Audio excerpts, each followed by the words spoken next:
All right, so joining me tonight to talk about their upcoming EP, Moments of Misery, are the guys from Heavy Hitter. What's going on, dudes? How's it going Hello, tonight? hello. How you doing? Good. I did some research and I made sure not to say heavy hitters.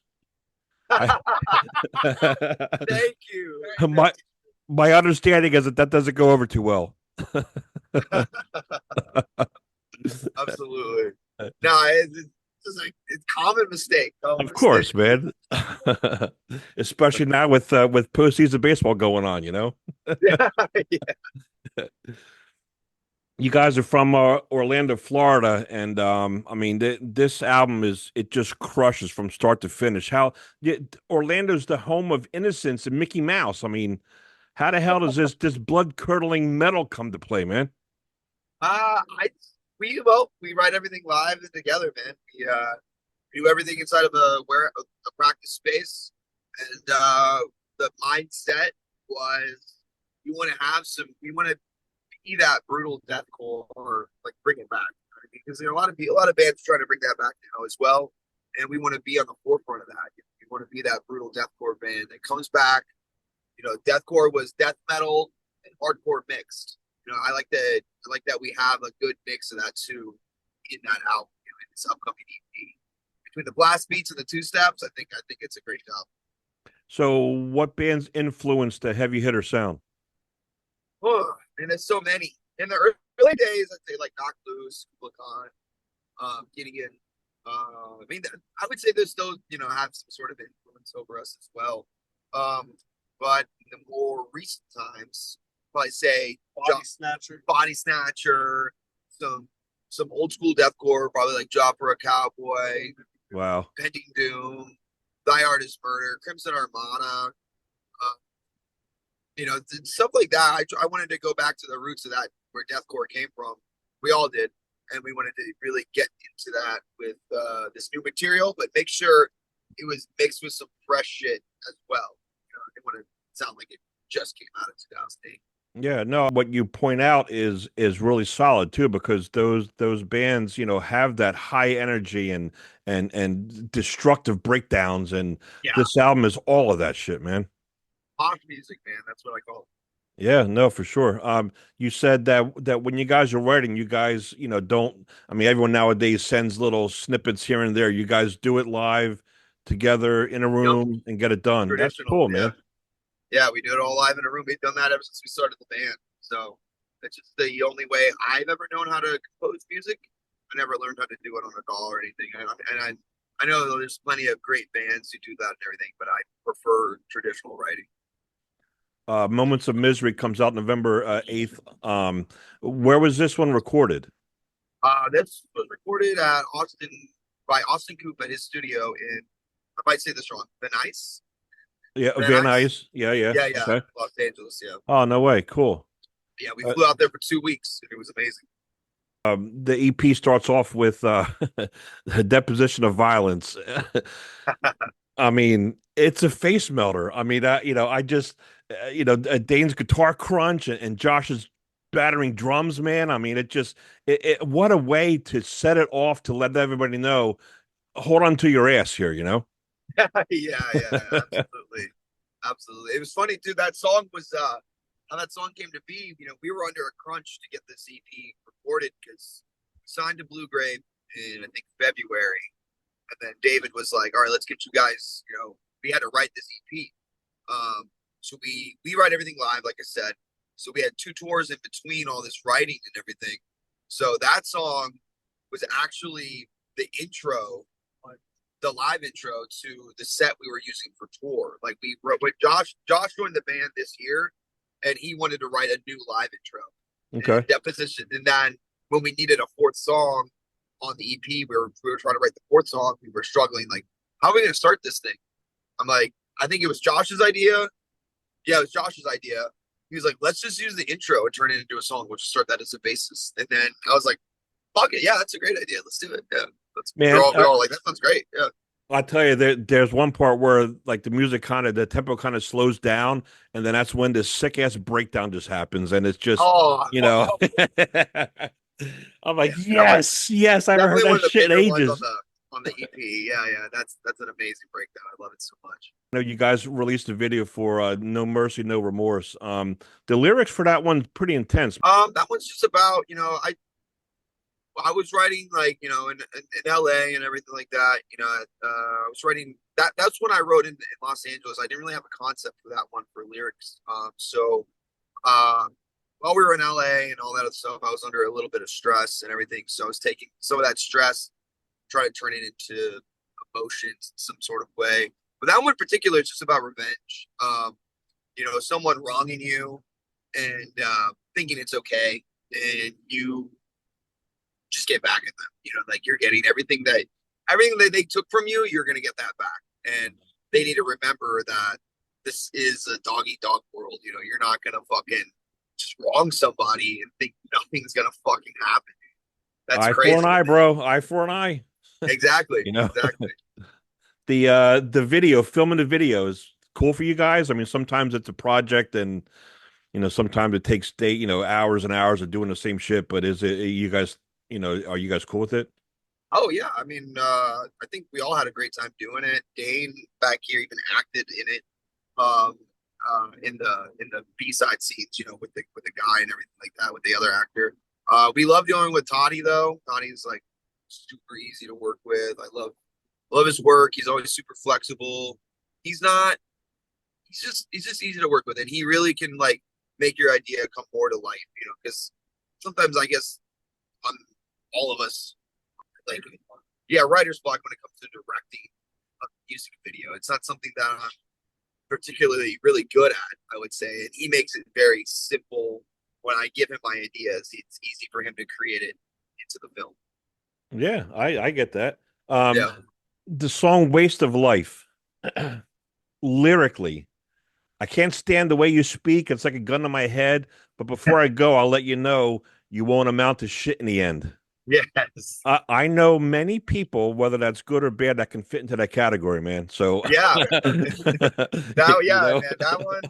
That's one of my favorite ones. That one that one is definitely one of my favorite ones on the EP. And I'm excited to put that out. That comes out October 9th. oh, right on, 2 days. cool. Yeah, comes out October 9th. That's the next single. So we're really excited for that one. That one I had a concept about. That one is about everyone knows someone who doesn't know when to shut the fuck up. Yeah. Everybody, everybody knows someone like that. And that's Everybody, of exactly course. what that song's about. Yeah, no, for sure. Whether it's somebody on a personal level or someone that you've worked with or whatever, it's like, Yes. dude, I get it. Yeah. Nobody cares. Yeah, that's literally what that song's about.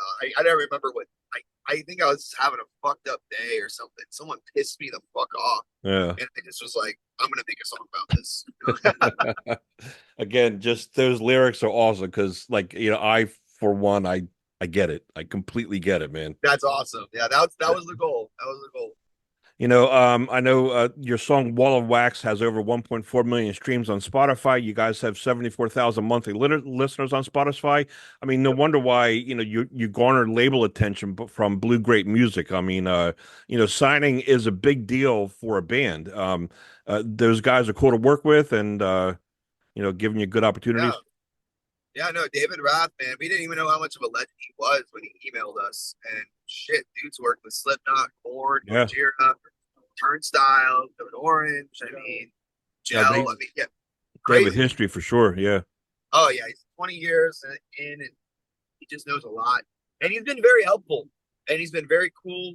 Because I didn't know what to expect, and I don't really trust a whole lot of people when it comes to heavy hitter because I like to make sure when you're getting added to the team, you are genuine. You're for team heavy hitter, and he just gave me a bunch of green flags. I mean, he was just a really good guy. Everyone I asked about him and his company in general has only had good things to say. I don't know really anybody who's had a bad experience with David in any way. So it was just really good. It's everything else we were looking for, and we couldn't be more happy with him. And that's important, dude, because you hear the war stories, about Oh yeah, all the music and industry is one of the worst, and they're scumbags, and they take advantage of you, and blah blah blah. And to have someone who, like you said, is literally on your side, that's good, man. Yeah, he's a saint. He's a great guy. Music industry needs more like him. I'll definitely say that. I mean, and they have bands like Code Orange. I mean, that's those guys are cool shit. So Yeah. I think it's pretty cool, man. No, it's sick to be on the same label as them, man. I remember 2017, I was jamming the fuck out of I Am King and the Forever album. So yeah. You guys are out on tour with a little band called Carnifex and Cryptopsy. I mean, I've seen Carnifex so many times. It's Sunlight. fucking crazy, man. How's the response been so far? It's going good. We just played our first three shows in California ever over the weekend. So Pomona, Palmdale, and Roseville. It was amazing. The response was great. Merch sales amazing. Crowd was amazing. There were so many people that were like, "We're so excited you guys fucking came here." They've been waiting for us to fucking come. Yeah. And they're excited for us to fucking come back too. So that's awesome. What songs from the new EP are making it onto the set list? All of them.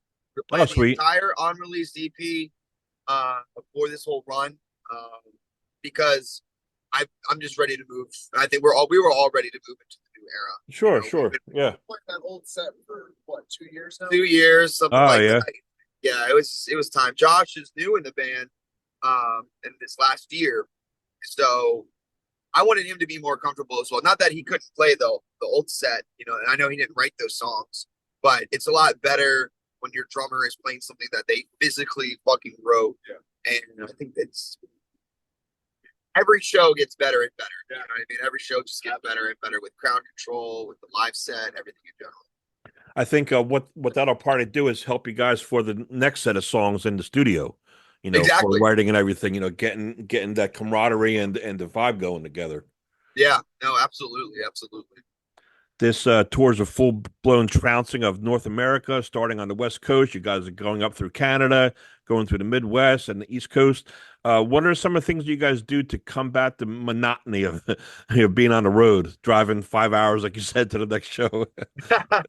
I mean, we stop, we try to smell the fucking roses, sightsee, uh, get little treats, a little sweet treat here and there, whatever the fuck we want to do. As long as we got time to do it, we'll go do whatever the fuck we want to do.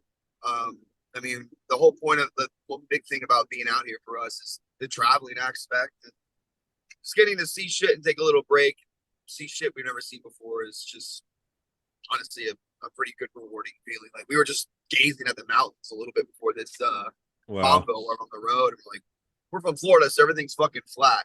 So seeing some blue mountains in the background is pretty magnificent for us. With you guys being on the road, you guys are paying attention to the hurricane that's coming out towards Yeah. Florida there. Oh yeah, absolutely. It sucks that we're out here and it's with our families and the shit happens. It just sucks. I know it's part of the game though. That's just part of being in Florida too, man. The fucking hurricanes, you never know. You have multiple years, nothing. Beautiful fall, beautiful hurricane season. You don't get shit. Maybe a little bit of rain, maybe a tropical storm. That's Yeah. it. But this last year has been fucked. And I think 2 years ago we had a bad one. Wasn't it Ian? Yeah. Ian, yeah, like, yeah. decimated Fort Lauderdale, I think. Or not Fort Lauderdale, with Tampa area. Tampa area, Fort Myers. Yeah, Fort Myers. My brother's in Cape Coral, so he got destroyed 2 years ago, and now they're batting down the hatches, getting ready again. So, but And like they but, just got but like you said, he's been there for 15 years. Nothing yeah, ever happened. Now all of a sudden, 2 and 3 years. It is what it is, man. it is what it is, man. It's part of living in Florida. I've been in Florida 32 years, my entire life. So I've lived through pretty much every major hurricane that's came through. It's obviously the month of October. Obviously, we have the greatest holiday ever, Halloween. Um, Halloween. what kind of horror movies you guys into? Uh, let's see. I like old school ones the best. Like I like the old 80s, early 90s ones, shit like that, and maybe even early 2000s. Like like Nightmare Older on guy. Elm Street, or are we talking older, like Dawn of the Dead, or Uh, maybe Dawn of the Dead. I mean, let's go. Let's start it at Poltergeist, the first oh, right Poltergeist. on, cool, okay, Yeah, yeah. right there. Josh, what about you, man? Well, favorite horror? Yeah. Oh, this might be a little bit. I wouldn't say cringe. I know a lot of people think it's overrated, but I'm a really big fan of Hereditary. Oh, Oh yeah, sick. dude. That is a I good one. That is a good I've completely lost interest in modern horror because I feel like a lot of horror movies rely on cheeky jump scares at this point. So Ari Aster, I think his lens on horror, which leaves you like unsettling and like super disturbed. I'm a much bigger fan of things that make me feel uneasy with myself. Like I practically I went to watch the director's cut of Midsommar in 2019. I believe Okay. that's when it came out. Yep. And I just about had a panic attack during a few scenes in the movie just because it's so That's a brutal movie, man. anxiety ridden. It's gory. It's disgusting. It's all just it's maniacal. But like you said, when the scariest thing is the cat in the alley that jumps out of the trash can, like that's not a horror movie, you know? Yeah, yeah. Like, There's come on, gory. man, really? That's crazy, man. Well, listen, I'll let you guys go, since you guys are driving. Any plans? I'm up here in Philadelphia, so any plans on coming up this way, maybe next year? yeah, we will be in that area. I think we'll be in Pittsburgh in Oh, January. okay. Yep. Yeah, Yeah, yeah. I think that's our first date. I think the first date is Pittsburgh for in January. Can't say who it's with yet, but it will be announcing it. I think in the next couple. I think the next couple of days. I think it announces in the next couple of days. So keep your eyes peeled. And if you're up there, man, just let us know. Send us a DM on Instagram or something. Get your guest listed if you want to come out. Right on, man. All right, guys. Well, listen, man, it's been awesome. Moments of Misery, November 8th on Blue Grape Music. I wish you guys the best, and we'll talk down the road, man. Absolutely, man. I appreciate talking to you, brother. Thank you so much. Thank you, man. You got it, Bye. guys. Take care. Bye bye.